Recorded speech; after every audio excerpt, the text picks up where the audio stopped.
What's going on? It's Kilo, and we are back for another episode of the regular podcast on the regular network.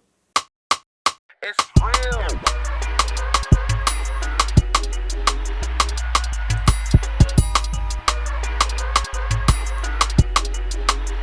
All right, what's going on, my people, man? I'm sorry it took me so long to record a new episode. There has been a lot going on, too much going on, car stuff happening, business stuff happening, holiday stuff going on. It's been a lot, so I had a little break in there, but we back we back. Let's deal with it. Make sure you subscribe to the channel. Make sure you follow us everywhere, especially on Instagram at The Regular Network. Follow us, click the subscribe button, turn on the notification bell so you can get alerts every time we release a new video. We don't only do full podcast episodes, you know what I mean? We do videos on different clips, and we also got the DIY stuff. We have all type of stuff going on, okay? So let's get right into the most discussed topic this week, man. And everybody knows it is the Deion Sanders topic. It's crazy that there's been a major election going on in Georgia this week, and 3.5 million people went out and voted. Yet this Deion Sanders news is still the biggest thing being discussed right now. Before I even discuss Deion, let me talk about that Georgia Senate race, and it was a runoff election.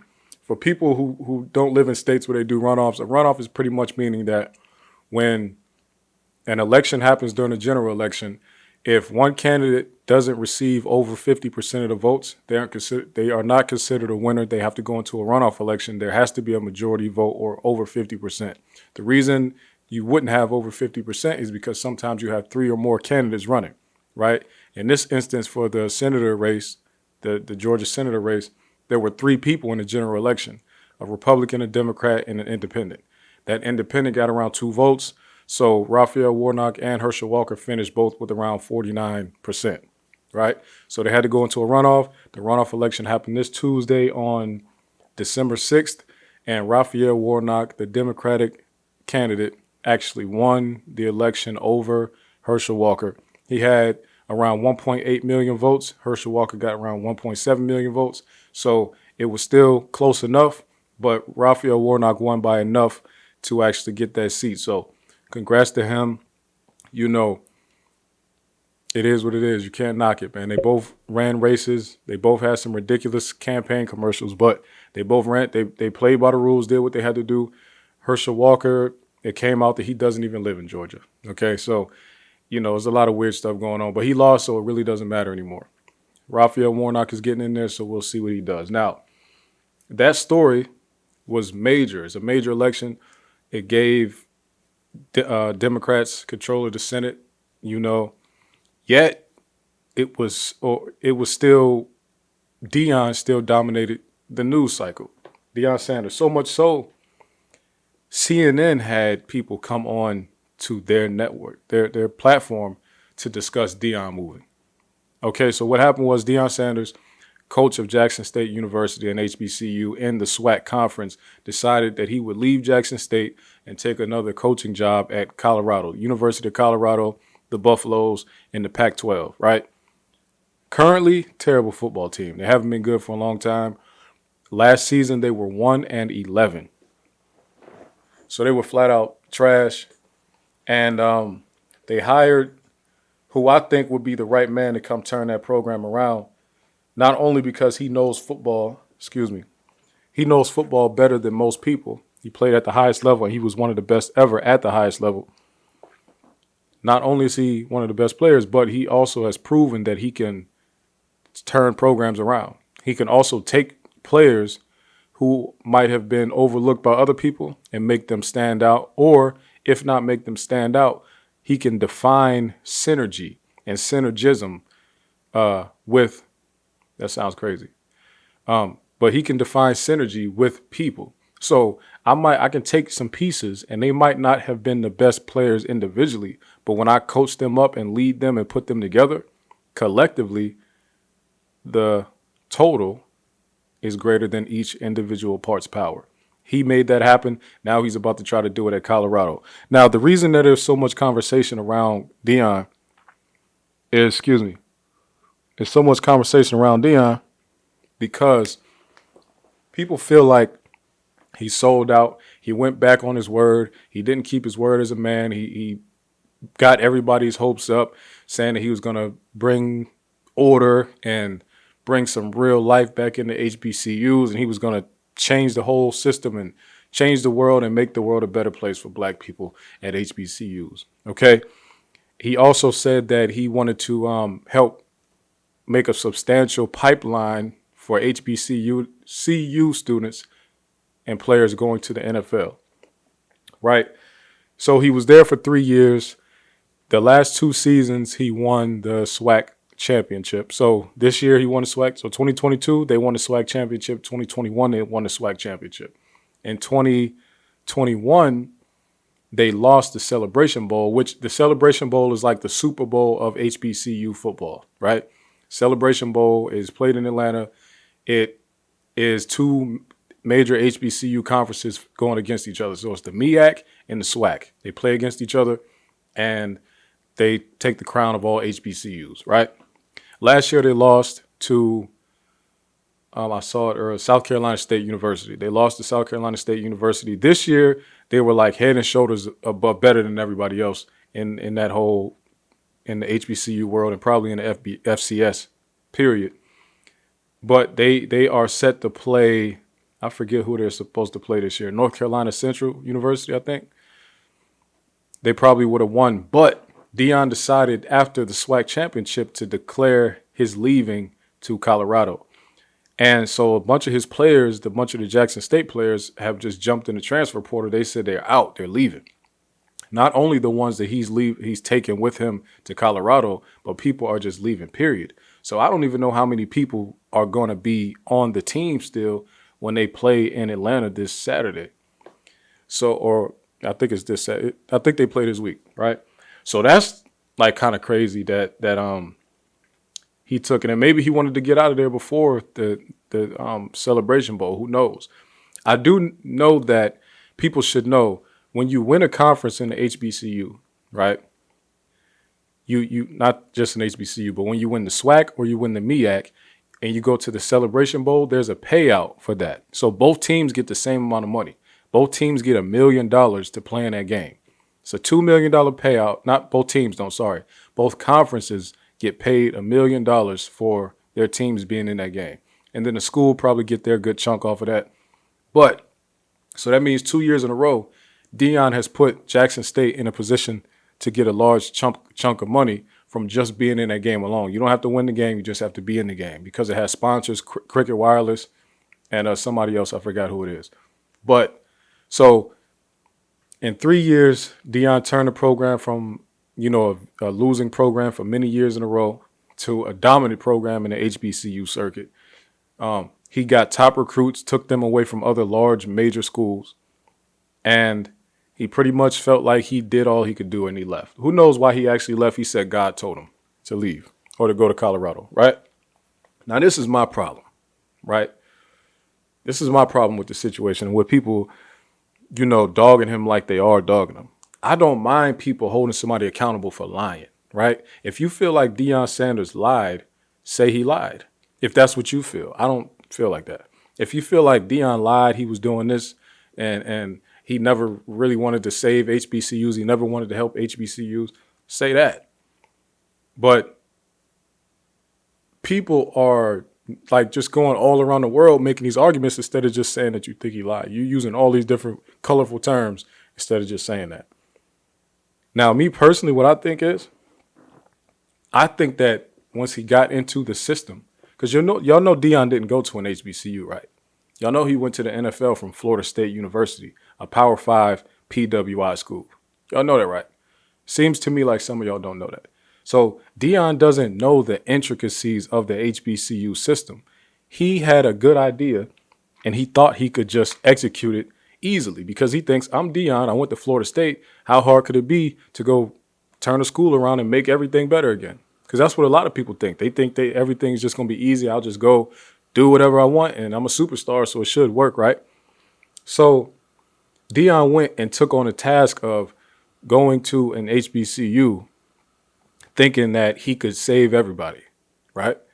He thought I could turn this thing around. Deion had to deal with his car, his office being broken into. They stole his wallet, stole his phone, stole everything from his office, right? So there's no security. So the people who are supposed to be admins at the campus, faculty, staff, they didn't even care to protect him there. So he got in and he probably realized, wait a minute, this is not what I thought. And not to say that the school was bad, it's just not what I thought, right? Has anybody, because everybody's perfect on the internet. Can anybody in the world admit that they had an idea, they started to execute the plan, then in the middle of the plan, they realized, wait a minute, I thought I had all the information, I thought I did all the research, but when you're actually in it, it's nothing like what you thought it would be. Can anybody admit that happened to them? Because everybody on the internet is acting like, oh, no, you should have did this, right? Have you ever tried to start a business and in the midst of it, you said, you know what? I don't want to put any more money and resources into this. I'm just going deeper and deeper into the hole, trying to do what I'm trying to do. I have to give it up. Sorry, I tried, but it's over. Has anybody? You really don't have to tell me because we can see how many businesses fail every year. Y'all know we can see, right? We know that we see y'all start businesses and then they don't go, they stop. You know we can see that, right? Some of the people criticizing the man, you know we can see that you did the same thing. Can we talk about people who actually do community activist work and people who do community work that want to help rebuild the black community?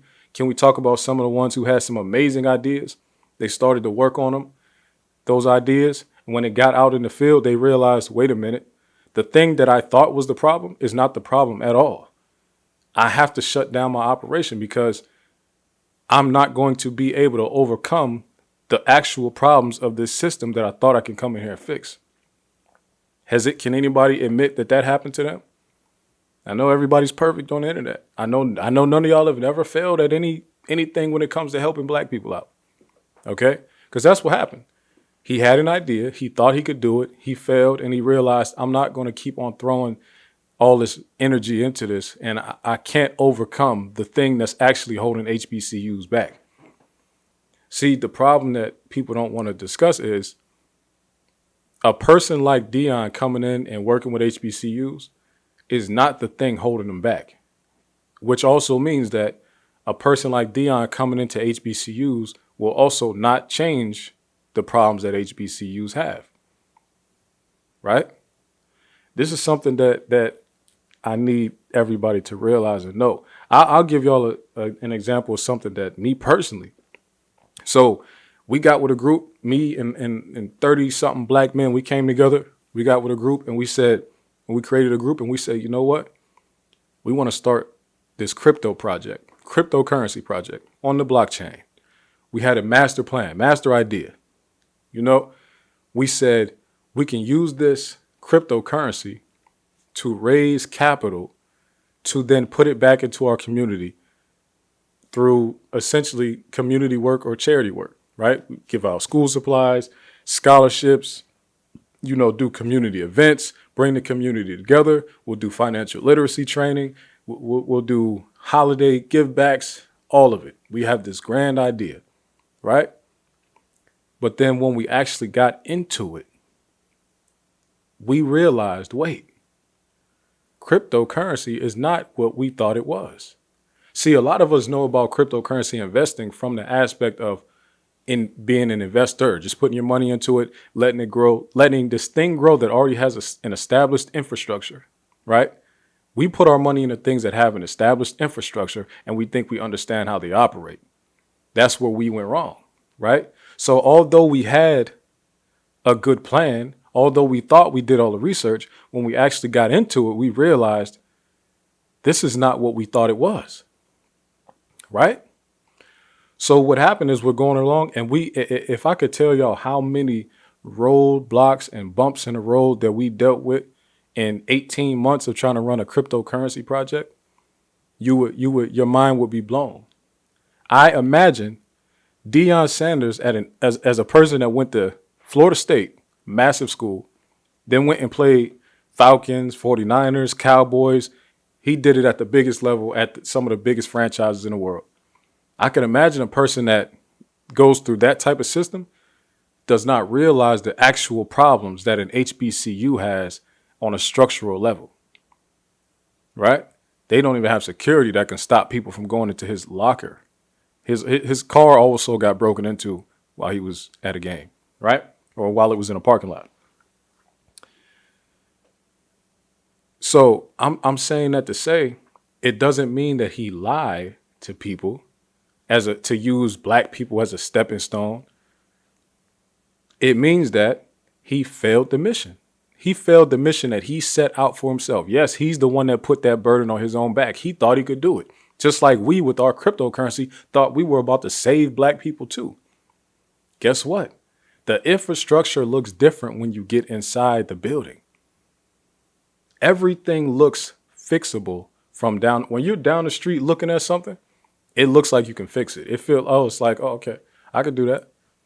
That's nothing to me. I can do it. All I need is a good team, and we'll go fix that. That's what we thought, and I'm sure that's what Deion thought when he went to the SWAT conference. He's looking, Deion was living in Texas. He was living in Texas, looking at Jackson State from across the country, saying, oh, I see what they're doing down there. I'm so famous. I have so much money. I have so much knowledge of football. Watch this. I can go down there and fix HBCUs just by being there. In his mind, which is very arrogant to say. That's a very, very arrogant thing to say. And a lot of us as black people had faith in that, which it was a hopeful thing. But most of it, you had to really know that it's going to take 100 years to make at this pace that everything is going. It'll take 100 years to get HBCUs on the level of the major Power 5 schools. 100 years, and all of those schools would have to stop progressing completely. They would have to have all of their money stripped from them. And then HBCUs will have to keep progressing for 100 years for it to be even. Right? So he got in that building and he realized this is not what I thought it was going to be. He aborted mission and he got up out of there. I cannot not, as a person that has tried many businesses, as a person that has invested in many things that failed, as a person that has had community plans, some that worked and some that didn't work, I can't knock a person who had a plan, they attempted to execute, and then they failed. It is what it is. That's part of the game.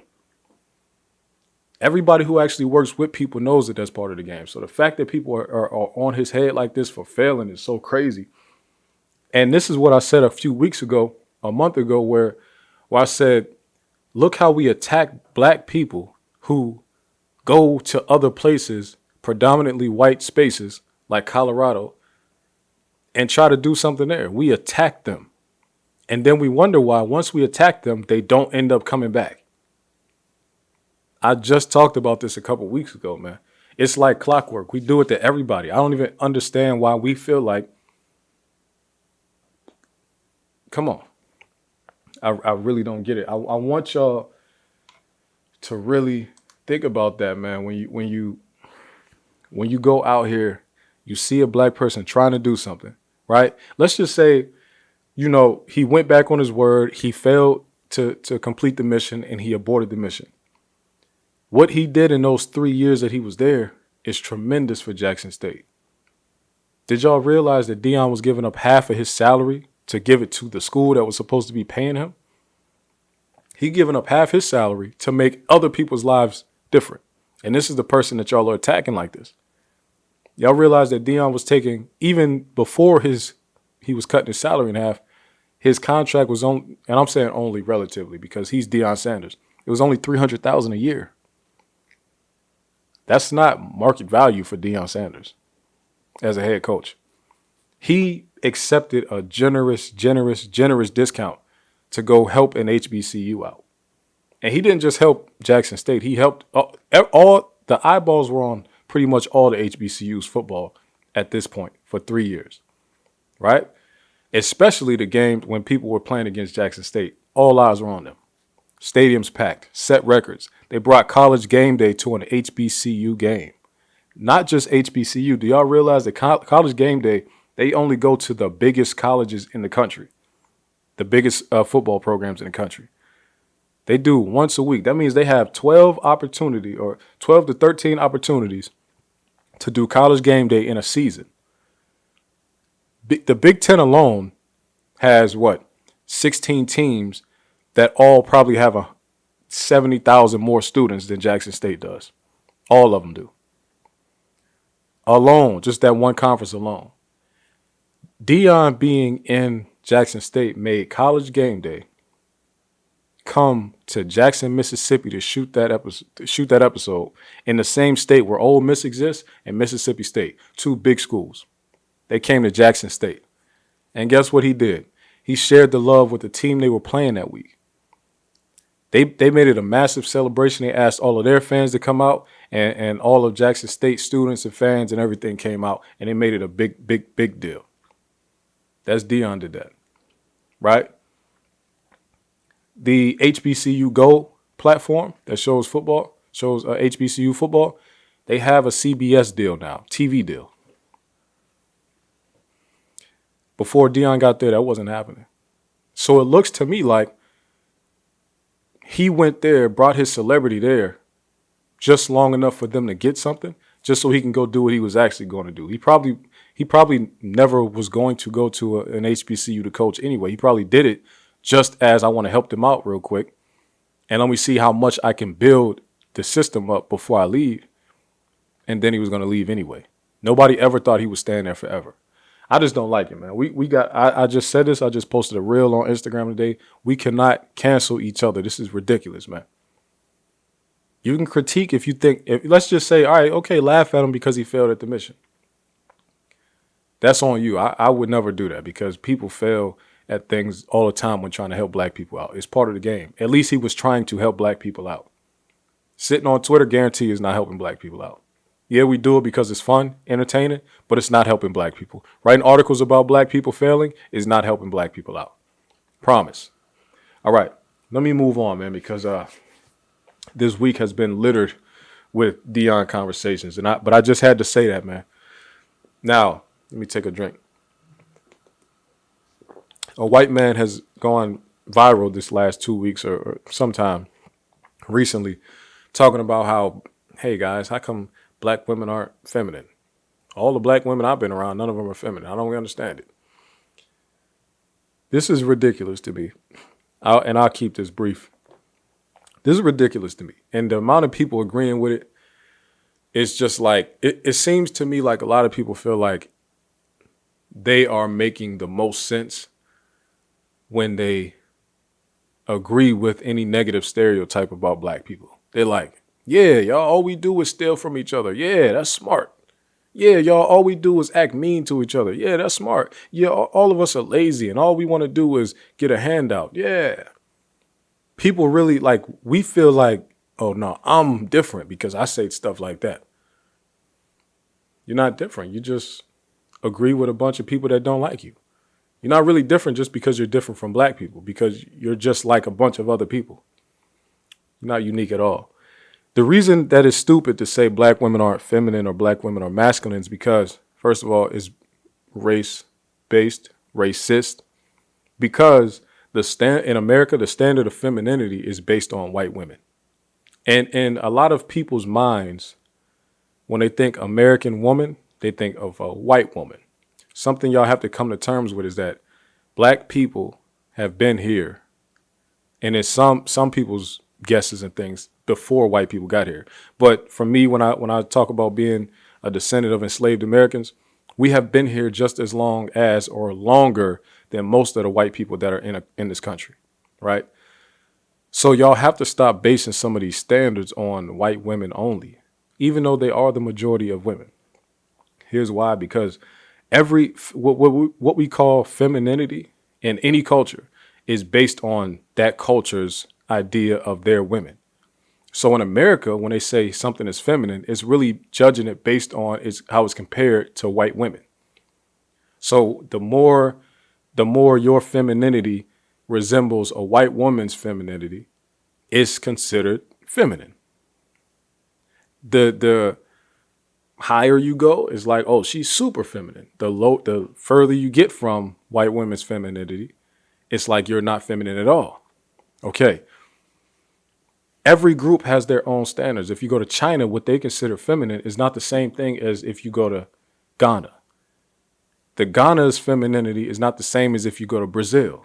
Brazil's femininity is not the same as if you go to America. That's first. And it's even groups with America being this big melting pot and you have millions and millions of people in subgroups, black women's femininity is different and looks different than white women, which is you guys' standard. So a white man saying it at all is crazy, right? The reason that I know is bullcrap, and I know that you shouldn't agree with it at all. If me as a black man started to act like what y'all say black women act like, you would call me feminine for acting like that. So if I do it, it's feminine. But that black woman doing it, it's not feminine. That's first. Secondly,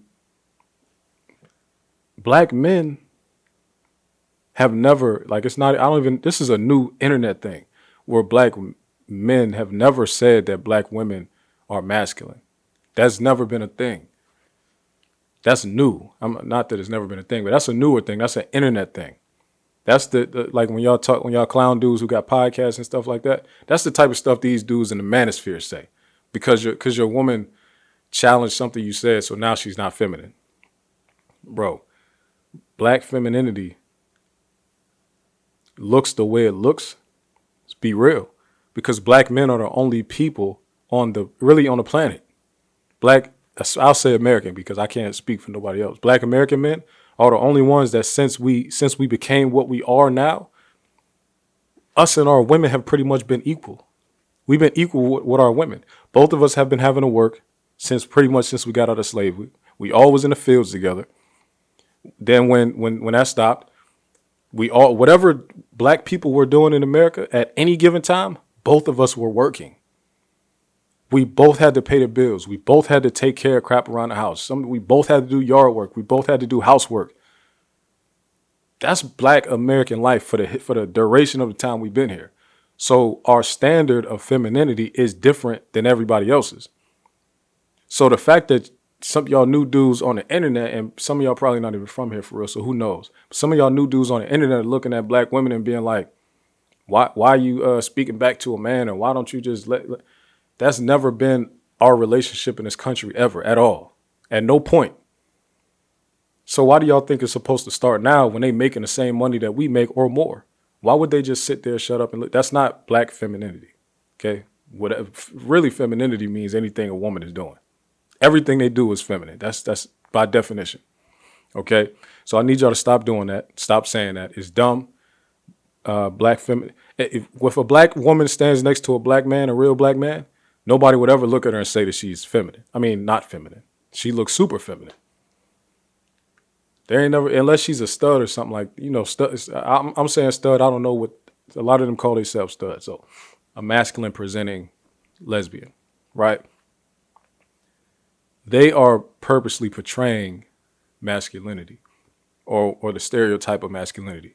But for the most part, even if you put a stud next to somebody like me, they will still appear feminine. It's just how it goes. But next to a white man, they'll look dominant and masculine. That's because of the cultural differences. Right? That's it on that, man. I got to stop playing with black women like that. You sound stupid and you sound crazy. You sound crazy, man. Anything y'all let that, man. Come on, man. Y'all out here agreeing with that? Sound like nuts. Let me I came across a good post in the Black Fathers group, man, and I just have to read this for y'all, man. I have to read this for y'all. Oh. Okay.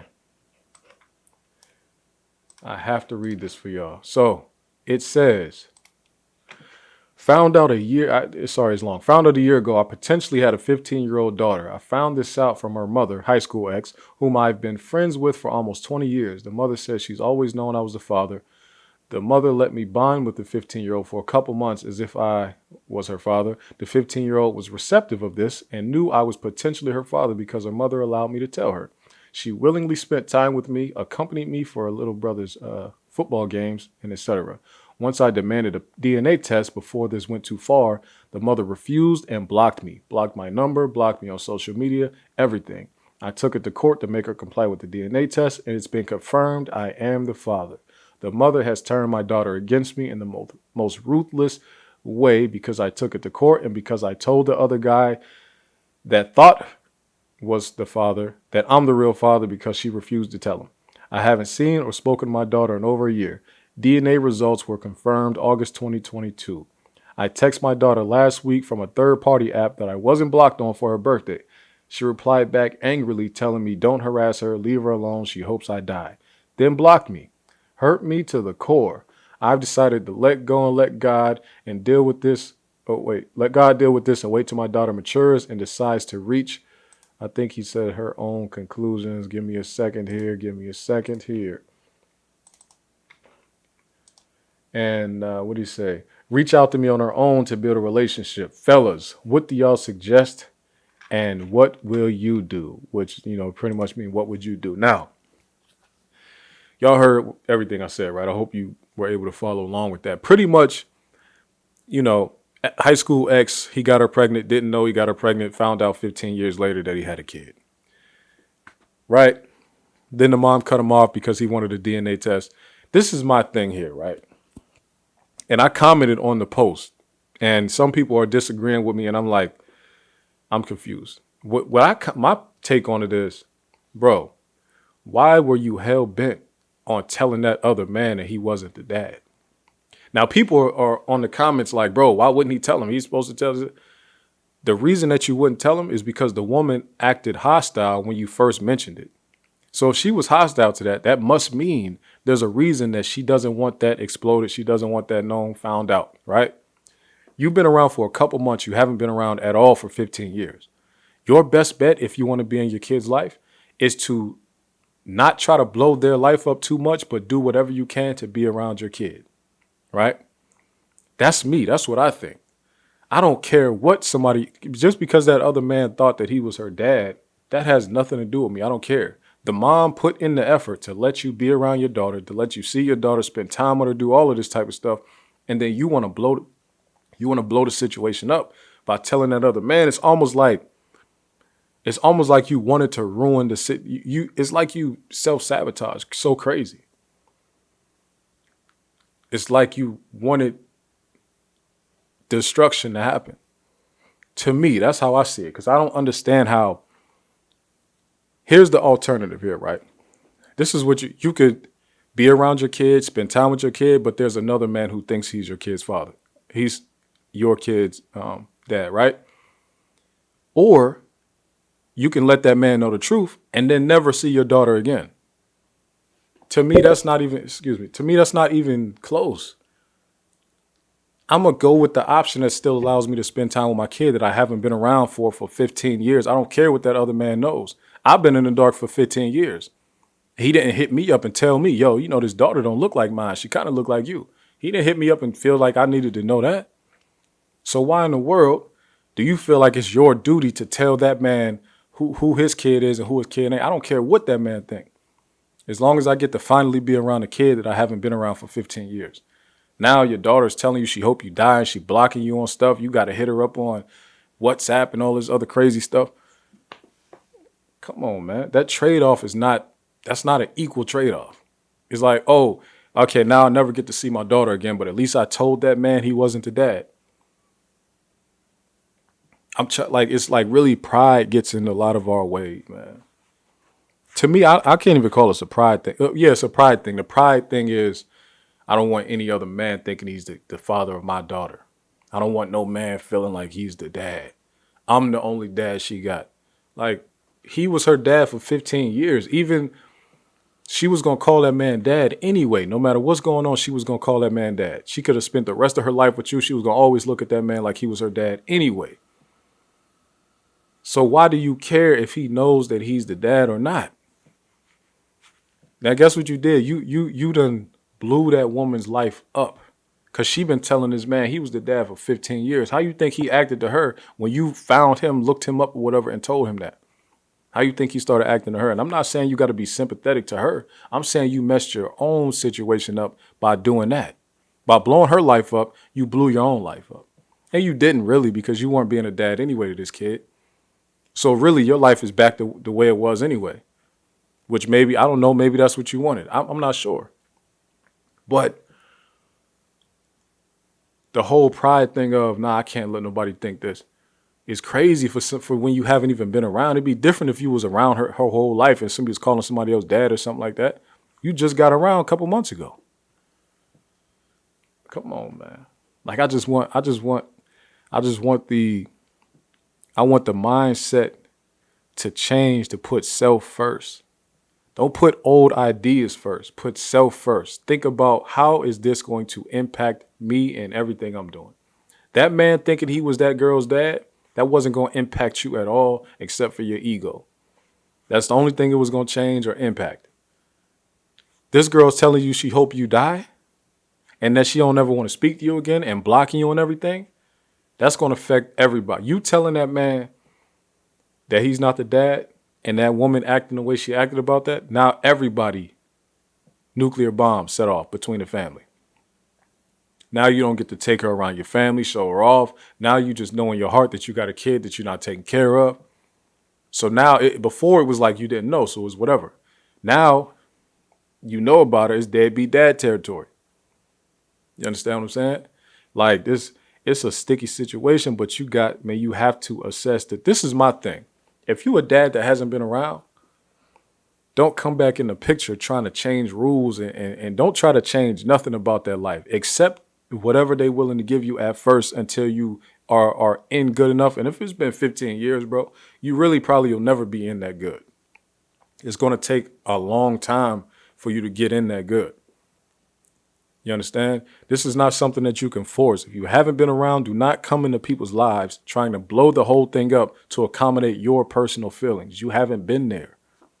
It's a sad reality. But as dads, since we don't carry kids, and since there's a possibility that we have kids that we don't know about and all that type of stuff, if there's a kid out there that belongs to you, when you find out that they belong to you, they already have a life established. Do not go blow their life up to make yourself comfortable.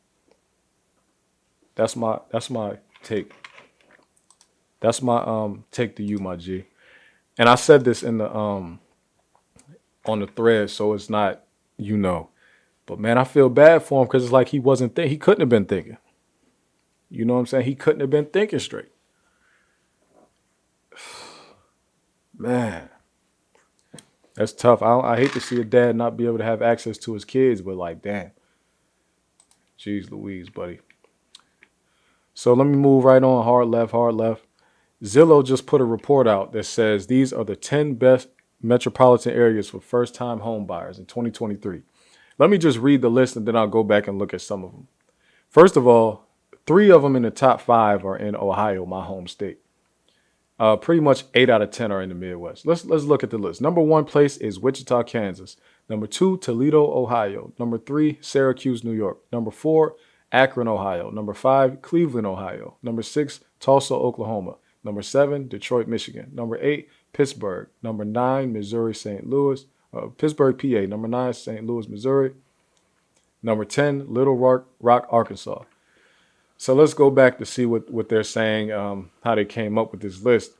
After the pandemic fueling bidding wars, the number of shoppers in the housing market has fallen. And although housing affordability is extremely challenging these days, some markets fare better than others for first-time home buyers. Markets with relatively more affordable rent, less competition, and higher inventory in the for sale market in 2023 will provide the best opportunity for home buyers, especially those looking to acquire their first home. Now, I've seen some people actually saying that this list is crazy. Like, look at the cities they named. Of course, y'all know that affordability comes with perks, as we'll say. And affordability comes with other environmental circumstances, right? So let's just look at the list. Like, we know all of these are like hood cities, cities that we know to be hood cities.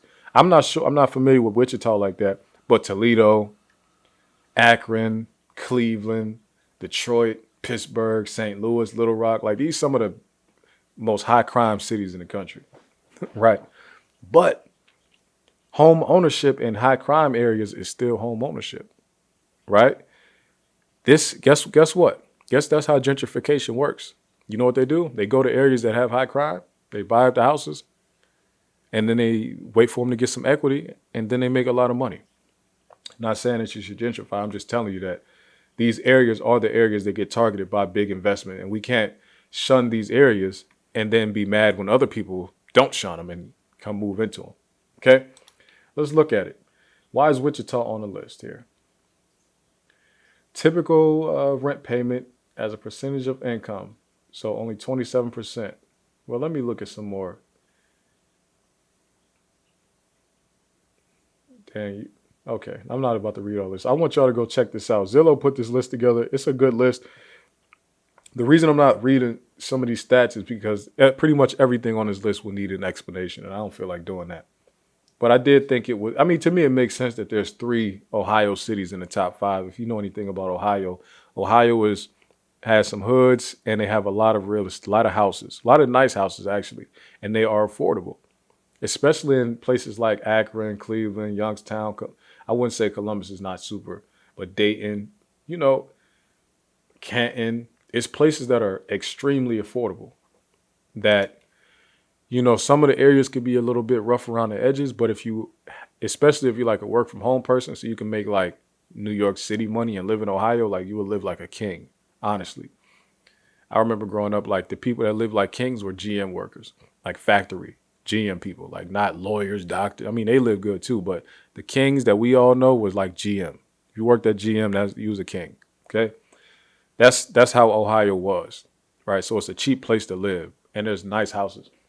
So I want y'all to go check that out. Anybody who is looking to buy a home, anybody who is looking to relocate, maybe not go into like the heart of some of these cities, but definitely, keep your eye on some maybe the suburban areas, because this list is about metro areas. So that means even the suburbs count, right? There's a report just came out like minutes ago, like like a couple hours ago, and this is about a bombshell that just came out. And I'm about to read this whole article from the source because it's just crazy. DEA claims BMF involvement in Jam Master Jay's murder. Whoa. Let me just skip down to this article here, this part. For years, no one was fingered as a suspect, crazy wording, until Carl Jordan and Ronald Washington were indicted for Jam Master Jay's murder in 2020. Since these indictments, it has been alleged that Jam Master Jay, whose given name is Jason Mizell, was involved in a large quantity multi-kilo cocaine distribution, which is also the alleged motive behind his murder. Oh, snap. Behind his murder. What am I looking at here? Jordan and Washington are slated to begin their trials in February 2023, and one of the star witnesses scheduled to testify in the trial is Black Mafia family founding members Terry Flannery, Southwest T, because the feds believe that the BMF's drug empire intertwined with Jam Master Jay's operation, which in turn resulted in Jay selling large amounts of cocaine for BMF. With info gathered from DEA agents and federal CIs, criminal informants, Jam Master Jay was killed over cocaine that was supplied by a BMF organization, which at the time was headed by Southwest T's brother, Big Meech, Demetrius Flannery. Meech is currently serving a 30-year sentence for his role in the BMF organization. Okay, and then they said they would update this. Now, I don't know if any, and probably not, but this guy Star that used to work as a radio host in New York City, Star and Buck Wild radio show, whatever. A couple years ago, Star went on his podcast and said, "Yo, Jam Master Jay didn't just die from some random tragic murder. Jam Master Jay got killed because he was trying to sell cocaine and he was terrible at it, and he pretty much ran off on a plug, had the cocaine, never made the money back, and couldn't pay it back. So he got killed about that." That's Star said that on live stream a couple years ago. And I just tried to find like a clip of it, but he was live streaming, so I would have to dig through so many hours. I just would never, I don't care like that, but I'm just going to talk about it. Star said that. He said he was cool with Jay. He knew what he was doing. He was messing with kilos, and he didn't know what he was doing at all. So that's why he got killed. And it's just crazy that it's coming out now, and they're saying that Southwest T is supposed to be a star witness. Y'all know, man, them releasing him around that time, because he got released in a pandemic due to his like health issues and everything. He got released around the time these dudes got arrested, right, for this murder.